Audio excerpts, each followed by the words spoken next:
প্রবাসী জীবন খুবই কষ্টের জীবন। কেহই এই জীবনের বিষয়ে শুনতে চায় না। সবাই মাসের প্রথমে টাকা চায়, মাসের মাঝখানে টাকা চায়, মাসের শেষেও টাকা চায়। টাকা ছাড়া দেশে কেউ বুঝতে চায় না। কি স্ত্রী, কি ছেলে মেয়ে, কি মা বাপ, সকলেই টাকা আর টাকা, অর্থের দিকে তাকিয়ে থাকে।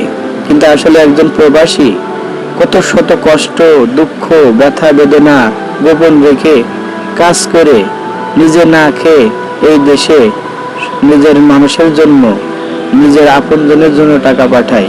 আমাদের উচিত এই সমস্ত প্রবাসীদের দেশের থেকে স্ত্রী, ছেলে মেয়ে, মা বাবা কেউই যেন মানসিক কষ্টটা আমরা না দেই।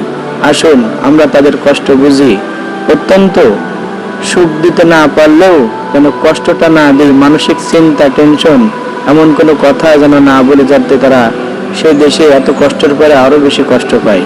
আল্লাহ তাআলা তৌফিক দিন।